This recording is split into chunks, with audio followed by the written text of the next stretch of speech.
Assalamualaikum dear student, welcome back. The today our topic of discussion is quantum number part number 2. Last time हमने quantum number में बेटा देखा था quantum number क्या है, azimuthal quantum number क्या है और प्रिंसिपल क्वांटम नंबर क्या है। आज जो हम क्वांटम नंबर्स की बात करेंगे, हमारे दो क्वांटम नंबर पीछे बच गए थे। तो फर्स्ट ऑफ ऑल तीसरे नंबर पे जो क्वांटम नंबर है वो बेटा हमारे पास होता है magnetic quantum number. Magnetic quantum number बेटा क्या है? मैग्नेटिक क्वांटम नंबर हम किसको बोलते हैं? अगर मैग्नेटिक क्वांटम नंबर की बात की जाए तो ऐसा क्वांटम नंबर जो बेटा हमने उसमें दो डिफेक्ट किए थे बोर के एटॉमिक मॉडल में, कि जब हम किसी भी एटम को हम मैग्नेटिक फील्ड में रखते हैं तो उसकी जो स्पेक्ट्रल लाइन जब फर्दर स्प्लिट होती हैं, डिवाइड होती हैं, उस स्पेक्ट्रम को बेटा हम लोग क्या कहते हैं? मैग्नेटिक क्वांटम नंबर कहते हैं। स्पेक्ट्रम को क्या कहते हैं? मैग्नेटिक क्वांटम नंबर कहते हैं। ठीक है, तो मैग्नेटिक क्वांटम नंबर की राइज होने की वजह ये थी, जब हमने एटम को मैग्नेटिक फील्ड में रखा तो उसकी लाइन जो है वो फर्दर स्प्लिट होगी, जिसको हमने बोला था, इस इफेक्ट का नाम बेटा क्या है? जी मैन इफेक्ट है। तो इट मीन्स डैट कि जब भी किसी एटम को हम मैग्नेटिक फील्ड में रखेंगे उसकी स्पेक्ट्रल लाइन से फर्दर स्प्लिट होंगी, उस इफेक्ट को क्या बोलेंगे? जी मैन। तो उस लाइंस की स्प्लिटिंग होने की वजह क्या है? उसको कौन सी चीज़ एक्सप्लेन करती थी? This splitting is explain by third quantum number, that is magnetic quantum number. ये जो स्प्लिटिंग थी ये बेटा एक तीसरे क्वांटम नंबर से एक्सप्लेन होती थी इन लाइंस की, कि जब उन्हें हमने मैग्नेटिक फील्ड में रखा वो फर्दर क्यों स्प्लिट हुई, उसको हमने क्या नाम दिया? जी मैन इफेक्ट का नाम दिया। तो हमारे पास आ गया एम मैग्नेटिक क्वांटम नंबर को एम से ज़ाहिर किया जाता है। इसकी वैल्यू होती है बेटा 0 plus minus 1 plus minus 2 plus minus 3 plus minus 4 plus minus 5 and so on. इसकी जो बेटा वैल्यूज़ हैं पहले ये देख लीजिएगा। देखें, जब मगर ये सोडियम का डुबलेट है, सोडियम की दो लाइन्स हमें मिलती हैं, तो जब हमने इसे मैग्नेटिक फील्ड में रखा तो ये फर्दर छोटी छोटी लाइंस में स्प्लिट हो गई। इसी तरह जिंक का आपके पास लाइंस हैं, जब फील्ड ऑफ था तो ये आपके पास लाइंस ऐसी नज़र आ रही हैं। जब इसे मैंने फील्ड ऑन किया, मैग्नेटिक फील्ड में रखा, तो ये जो लाइंस है ये फर्दर डिफरेंट लाइंस में स्प्लिट होगी। इट मीन्स डैट कि आपके पास देखें ये डबलेट है तो ये फर्दर लाइन में डिवाइड होगी, ये ट्रिपलेट है तो ये फर्दर लाइंस में डिवाइड होगी। इनकी स्प्लिटिंग कौन एक्सप्लेन करता था? इनकी स्प्लिटिंग बेटा एक्सप्लेन होती थी मैग्नेटिक क्वांटम नंबर से। ठीक है, तो बेटा मैग्नेटिक क्वांटम नंबर्स की वैल्यू हम इस फार्मूले से ले सकते हैं 2l प्लस 1। इधर आप l की वैल्यू पुट करें, अगर l की वैल्यू आपके पास 0 हो तो आपके पास 2 इंटू 0 मल्टीप्लाई होकर बेटा 0 आ जाएगा प्लस 1। इसका मतलब की वैल्यू आपके पास क्या रहेगी? एक वैल्यू रहेगी। अगर आपके पास बेटा l की वैल्यू 1 हो तो 1 2 के साथ मल्टीप्लाई होकर 2 में 1 को प्लस किया तो आपके पास क्या आएगा? 3। तो आपके पास m की वैल्यू कितनी होगी? प्लस माइनस 1, मतलब टोटल वैल्यू m की कितनी होगी? 3 वैल्यूज होंगी। ठीक है, actually magnetic quantum numbers tell us about the degeneracy of orbital in space। Orbital की डीजनरेसी के बारे में बताता है कि बेटा वो कितने वे में, कितने स्पेस के अंदर कितने हिस्सों में अपने आप को ओरिएंट किया हुआ, अरेंज किया हुआ। ये देखें, थोड़ी सी रिलेशन है। अगर आपके पास जब के शेल हो तो के शेल के लिए n की वैल्यू 1 होती है, तो जब n की वैल्यू 1 है तो l की वैल्यू बेटा आपके पास रियोस्टेट में क्या होगी? 0 होगी। ठीक है, जब l की वैल्यू आपके पास 0 होगी तो m की वैल्यू भी बेटा आपके पास क्या आएगी? 0 आ जाएगी। ठीक है, इसी तरह जब आपके पास l क्या हो, l बेटा आपके पास 2 हो, मतलब आपके पास n की वैल्यू 2 हो तो आपके पास l कौन सा होगा? l होगा। तो उसमें आपके पास l की वैल्यू कौन कौन सी होगी? l की वैल्यू डियर स्टूडेंट आपके पास क्या आ जाएगी? l की वैल्यू 1 आ जाएगी। जब l की वैल्यू 1 आएगी तो आपके पास मैग्नेटिक क्वांटम नंबर की वैल्यू 2 होगी। जैसे मैंने इधर बताया, अगर 1 हो तो 1 पुट करें, 2 मल्टीप्लाई बाई 1 2 प्लस 1 3, तो 3 m की वैल्यू होंगी। एक वैल्यू बेटा आपके पास ये होगी और एक वैल्यू आपके पास क्या आएगी, ये 0 प्लस देखें -1। इसी तरह अगर बेटा आपके पास जो n है, जो प्रिंसिपल क्वांटम नंबर है, उसकी वैल्यू क्या हो, 3 हो, तो आपके पास टोटल कितने ऑर्बिटल्स m की वैल्यू आएंगी, 5m की वैल्यू आएंगी। तो ये देखिए 2 3, तो l की वैल्यू आपके पास क्या होगी, 2 वैल्यू होगी। तो हम सिंपली मैग्नेटिक क्वांटम नंबर को l की मदद से मालूम कर सकते हैं कि बेटा m की वैल्यू कितनी होगी। देखिए सबसे पहले हम डिस्कस करते हैं फॉर s सब शेल। जो s सब शेल है उसके लिए हमें मैग्नेटिक क्वांटम नंबर क्या चीज़ एक्सप्लेन करते हैं। अगर हम s को देखें तो s के लिए जो l की वैल्यू है, ये हमने अजीमुथल क्वांटम नंबर में देखा था 0 है, तो बेटा m की वैल्यू क्या होगी, इसके लिए 0 होगी। इट मीन्स डैट ये जो वैल्यूज़ हैं ये शो करती हैं कि जो s sub shell has one orientation in space. उसकी जो ओरिटेशन है स्पेस में वो बेटा क्या होती है, एक ही होती है। वो अलॉन्ग एक्स वाई जी एक्सिस इक्वली सराउंड करता है न्यूक्लियस से, ठीक है। वो इक्वली स्प्रेड किया होता है तीनों एक्सिस में।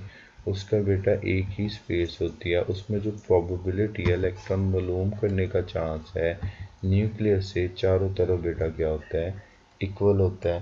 तो इट मीन्स डैट ये क्या होता है, एक तो स्फीरिकल इन शेप होता है, दूसरे नंबर पर ये सिमेट्रिकल होता है, ये न्यूक्लियस से इक्वल डिस्टेंस पे मौजूद होता है, ठीक है। और ये किसी भी फर्दर हिस्सों में डिवाइड नहीं होता। ये हमारे पास एस सब शेल के लिए है। यूजली हमें ये शेप के बारे में बता देते हैं, डीजनरेसी भी बताते हैं स्पेस में कि ऑर्बिटल की कितनी। ये डीजनरेट नहीं है, ये इक्वली क्या होता है बेटा, डिवाइड होता है स्पेस में तीनों एक्सिस में, एस सब शेल। सेकंड नंबर बेटा हमारे पास क्या आ जाता है, पी सब शेल आ जाता है। अगर पी सब शेल की बात की जाए तो स्टूडेंट दूसरे नंबर पे बेटा जो हमने देखना है वो हमारे पास है पी सब शेल। बेटा जो पी सब शेल होता है उसके लिए जो एल की वैल्यू है, हमने अजीमुथल में देखा था वो 1 होती है। तो एम के लिए बेटा उसकी वैल्यू क्या होगी, 0 प्लस माइनस 1 वैल्यू होगी। ये इसकी 3 वैल्यू हैं। पी के लिए एम की वैल्यू कितनी है, 3 है। इट मीन्स दैट ये वैल्यू एम की शो कर रही है पी हैज़ 3 ओरिटेशन। बिल्कुल बेटा, जिसके लिए एस के लिए वैल्यू जस्ट 0 थी, तो वो बता रही थी कि एस जो है वो स्फेरिकल है, सिमेट्रिकल है न्यूक्लियस के gate. A value of m show that the pH has 3 orientation in space along x, y and z। जो m की वैल्यू है वो शो कर रही है p की 3 ओरिएंटेशन है स्पेस में। उसकी जो ओरिएंटेशन बेटा स्पेस में होती है वो ये होती है, 3 ओरिएंटेशन। एक को पी एक्स कहते हैं, एक को पी वाई कहते हैं, एक को पी जी कहते हैं। जो स्पेस में पी की लो पी का हिस्सा एक्स के लॉन्ग ओरिएंट होता है उसको बेटा क्या कहते हैं, पी एक्स कहते हैं। जो वाई के लॉन्ग होता है उसको पी वाई, जो जी के लॉन्ग होता है उसको पी जी कहते हैं। इस दैट क्लियर। इसकी जो शेप होती है बेटा एग की तरह की होती है। पी की जो शेप होती है वो क्या होती है, एग की तरह की होती है। और उसकी बेटा 2 लोब होती हैं, एक ये लोब है और दूसरी ये लोब है। ये दोनों लोब ओरिजिन पे आके एक दूसरे के साथ क्या करती हैं, मिलती हैं, ठीक है। तो ये दोनों लोब हैं, ये सिमेट्रिकल होती हैं, ठीक है, तीनों एक्सिस में। ये बेटा हमारे पास क्या होते हैं, पी सब शेल होते हैं, ठीक है। तो हमें magnetic quantum number P sub shell के बारे में बताते हैं। इसकी स्पेस में ओरिएंटेशन कितनी होती हैं, 3 होती हैं। अगर बेटा जब मैग्नेटिक फील्ड ऑफ किया जाता है, तो जब मैग्नेटिक फील्ड इलेक्ट्रिक नहीं, जब मैग्नेटिक फील्ड ऑफ किया जाएगा, तो जब स्टूडेंट हम मैग्नेटिक फील्ड बेटा ऑफ करते हैं, तो मैग्नेटिक फील्ड ऑफ करने की वजह से हमारे पास ये दोबारा से इनकी एनर्जी क्या हो जाती है, सेम हो जाती है। तो इनको हम क्या बोलते हैं, डीजनरेट ऑर्बिटल बोलते हैं। क्योंकि इनकी 3 लोब होती हैं तो इनको क्या कहते हैं, 3 फोल्ड डीजनरेट ऑर्बिटल कहते हैं। क्या कहते हैं, 3 फोल्ड डीजनरेट ऑर्बिटल बेटा बोला, ठीक है। जो स्टूडेंट ये हमारे पास पी सब शेल के बारे में। उसके बाद है हमारे पास D sub shell. D sub shell के लिए जो एल की वैल्यू डियर स्टूडेंट होती है वो होती है 2। इट मीन्स डैट एम के लिए जो वैल्यू इसकी आएंगी वो 5 वैल्यू आएंगी, ठीक है। 5 वैल्यू का मतलब है कि जो डी ऑर्बिटल है वो स्पेस में 5 डायरेक्शन में 5 सिमत में ओरिएंट है, 5 सिमत में फैला हुआ है एक्स वाई और जी के अलॉन्ग। इसकी बेटा इस तरह की शेप होती है। एक होता है बेटा आपके पास डी एक्स वाई, ठीक है, इसको हम क्या कहते हैं, ये -2 है। इसके बाद आपके पास आ जाता है डी वाई जी, तो ये बेटा हम आपके पास क्या आ जाता है -1 आ जाता है एम की वैल्यू के लिए। उसके बाद डी जी के लिए आपके पास बेटा क्या आ जाता है 0 आ जाता है। डी जी एक्स सॉरी ये बेटा आपके पास क्या होता है +1 में आ जाता है, ठीक है। उसके बाद आपके पास आता है डी स्केयर, तो डी एस स्केयर ये आपके पास +2 आ जाता है और डी जी स्केयर बचा ये आपके पास बेटा क्या आ जाता है वैल्यू में 0 आ जाता है एम की वैल्यू। तो ये हमें बताता है D magnetic quantum number D की स्पेस में टोटल कितनी ऑरिटेशन है, 5 ऑरिटेशन है। उसकी जो शेप है वो कॉम्प्लिकेटेड है, कम्प्लेक्स है, वो स्पेस में इस तरह से अपने आप को अरेंज किए हुए, ठीक है। और जब इसी तरह मैग्नेटिक फील्ड इसका बेटा ऑफ किया जाता है तो इसके 5 ऑर्बिटल की एनर्जी सेम होती है, क्योंकि 5 ऑर्बिटल हैं इसलिए इसे बोलते हैं, जिस तरह हम पी को 3 फोल्ड डीजेनरेसी कहते हैं, हम बेटा पी सब शेल को क्या बोलते हैं, ये 5 फोल्ड डीजेनरेट ऑर्बिटल है। इसकी 5 लोग हैं, 5 हिस्से हैं, ठीक है। और ये सारी से सारी ये बात याद रखिएगा, डी ऑर्बिटल आइडेंटिकल नहीं होते शेप में, ठीक है। इनकी शेप क्या होती है, डिफरेंट होती है। जिस तरह पी है, पी बेटा सारे आइडेंटिकल हैं शेप में, पर जो डी है वो आइडेंटिकल शेप में नहीं है, इनकी शेप क्या है, डिफरेंट है। ये बेटा हमारे पास क्या था डी सब शेल। उसके बाद हम देख लेते हैं एक्स सब शेल। एक्स सब शेल के लिए एल की वैल्यू यू नो डैट 3 है और एम की वैल्यू बेटा टोटल कितनी होगी 7 वैल्यू आएंगी। इट मीन्स डैट कि ये 7 वे में स्पेस में फैला हुआ, तो इसकी जो शेप है वो क्या है, कॉम्प्लिकेटेड है। ये सारी डिस्कशन हमें बता रही है, this discussion show that M represent the orientation of orbital in space. Orientation represent कर रहा है ऑर्बिटल्स की स्पेस में, so it is also called orbital orientation quantum number. इसे फिर बेटा क्या बोला जाता है, ऑर्बिटल ऑरिटेशन क्वांटम नंबर भी बोला जाता है एफ सब शेल को। Is that clear? ओवरऑल हमारी डिस्कशन ये थी मैग्नेटिक क्वांटम नंबर की। उसके बाद बेटा आपके पास आ जाता है spin quantum number. Spin quantum number क्या है, जब हम alkali metal as you know that for example देखें सोडियम है, सोडियम का एटॉमिक नंबर 11 होता है, उसका वैलेंस शेल में जो इलेक्ट्रॉन है वो बेटा एक वैलेंस इलेक्ट्रॉन है। जब वो बेटा जंप करता है हाई अपने ग्राउंड एनर्जी लेवल से और जंप करके किधर चला जाता है, लो एनर्जी लेवल में आता है और एनर्जी इमिट करता है। इसके वैलेंस शेल में एक इलेक्ट्रॉन है। अगर इसकी बात करें तो इसका इलेक्ट्रॉन होगा 3s1 में सोडियम का लास्ट वाला, ठीक है। तो ये जब जंप करते हैं एक्साइटेड स्टेट में जाते हैं और दोबारा से ग्राउंड स्टेट में आते हैं तो ये एनर्जी इमिट करते हैं। ये जो स्टूडेंट एनर्जी इमिट करते हैं इसके स्पेक्ट्रम को जब हमने हाई रिजॉल्विंग स्पेक्ट्रोमीटर से देखा तो हमने ऑब्जर्व किया इसकी जो एक लाइन है वो पेयर पे कंसिस्ट है, जिसको हमने क्या नाम दिया, डबलेट का। ये देखिए इस तरह से एक जो लाइन है वो फर्दर 2 लाइंस में बेटा कंसिस्ट है जब हाई रिजॉल्विंग से देखा गया। तो इसको बेटा हमने क्या नाम दिया, इसको हमने डबलेट स्ट्रक्चर्स का नाम दिया। इसको मैच नहीं करना आप लोगों ने एजीम्यूथल क्वांटम नंबर में। एजीम्यूथल क्वांटम नंबर में जो लाइन थी वो क्लोजली स्पेड थी, इसमें जो लाइंस होती हैं वो बेटा क्लोजली स्पेस नहीं होती, ठीक है।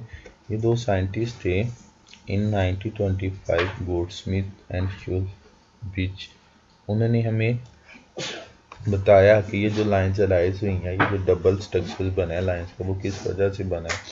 इन्होंने बोला जो इलेक्ट्रॉन है वो अपने ही ऑर्बिटल में अपने एक्सिस के गिर्द क्या करते हैं, रिवॉल्व करते हैं। वो दो तरह से रिवॉल्व कर सकते हैं बेटा, क्लॉकवाइज रोटेशन उनकी हो सकती है इलेक्ट्रॉन के अपने एक्सिस के गिर्द, और एंटी क्लॉकवाइज उनकी रोटेशन हो सकती है अपने एक्सिस के गिर्द। उसकी वजह से दो तरह की आपके पास वैल्यूज इसकी आती हैं, half, plus half, minus half. अगर बेटा उनकी रोटेशन एंटी क्लॉकवाइज है तो स्पिन क्वांटम नंबर एस की वैल्यू क्या आएगी, माइनस हाफ आएगी। अगर बेटा आपके पास इसकी एंटी क्लॉकवाइज डायरेक्शन है तो उसकी वैल्यू आपके पास क्या अपवर्ड डायरेक्शन क्या आ जाएगी, प्लस हाफ आ जाएगी। ये दो वैल्यू हैं आपके पास किसके लिए, एस क्वांटम नंबर के लिए, स्पिन क्वांटम नंबर के लिए। स्पिन क्वांटम नंबर के अराइज किधर से हुआ, डबलक स्ट्रक्चर से हुआ, जब हमने अल्कली मेटल्स के स्पेक्ट्रम को हाई रिजॉल्विंग स्पेक्ट्रोमीटर से देखा गया। That is overall about quantum number. Quantum number में इट मीन्स दैट अगर आपने किसी भी इलेक्ट्रॉन को प्रॉपरली बेटा रिप्रेजेंट करना है तो आपको 4 क्वांटम नंबर की ज़रूरत है, जो आपके पास इधर शो हो रहा है। इसकी मदद से हम क्या कर सकते हैं, किसी भी क्वांटम नंबर को इलेक्ट्रॉन को कंप्लीट इन क्वांटम नंबर की मदद से बेटा रिप्रेजेंट कर सकते हैं। हम एक एग्जांपल कंसीडर करते हैं। जब आपके पास एल की वैल्यू बेटा क्या है, 2 है, तो जब आपके पास एल की वैल्यू एन की वैल्यू 2 होगी तो शेल आपके पास एल होगा। तो एल एन की वैल्यू जब 2 होते हैं उसके लिए एल की वैल्यू 0 होगी और एक क्या होगी, 1 होगी। तो जब एल की वैल्यू 0 है तो एम की वैल्यू 0 होगी, इस मीन वो एस ऑर्बिटल है। जब एल की वैल्यू 2 है तो आपके एल की वैल्यू 1 है तो एम की वैल्यू कितनी होगी, 3 वैल्यू होगी, 0 प्लस 1 माइनस 1। तो वो इन ऑर्बिटल्स को रिप्रेजेंट करते हैं। तो हर बेटा एक ऑर्बिटल्स के अंदर कितने इलेक्ट्रॉन होते हैं, 2 इलेक्ट्रॉन होते हैं। एक की जो स्पिन होती है वो क्लॉकवाइज होती है, दूसरी की स्पिन क्या होती है, एंटी क्लॉकवाइज होती है। इस वजह से उसके लिए एस की वैल्यू क्या आएंगी, स्पिन क्वांटम नंबर की वैल्यू क्या आएंगी, प्लस हाफ और माइनस हाफ। ये बेटा कंप्लीटली किसी इलेक्ट्रॉन को क्या करते हैं, डिस्क्राइब करते हैं। इसका मतलब है कि कोई भी जो इलेक्ट्रॉन होगा, कोई भी पर्सन है, अगर उसका एड्रेस नहीं सेम हो सकता है, इसी तरह से आपके पास जो इलेक्ट्रॉन है, 2 इलेक्ट्रॉन है, उनका क्वांटम नंबर सेम नहीं हो सकता। देखें इसके लिए एक इलेक्ट्रॉन के लिए ये मैग्नेटिक क्वांटम नंबर तो सेम आ रहे हैं मैग्नेटिक तक, बट बेटा जो लास्ट पे स्पिन क्वांटम नंबर आया वो क्या आ गया, डिफरेंट आ गया। तो इन चारों क्वांटम नंबर को लेके हम किसी भी इलेक्ट्रॉन को क्या कर सकते हैं, रिप्रेजेंट कर सकते हैं। ठीक है, that is overall about the quantum numbers.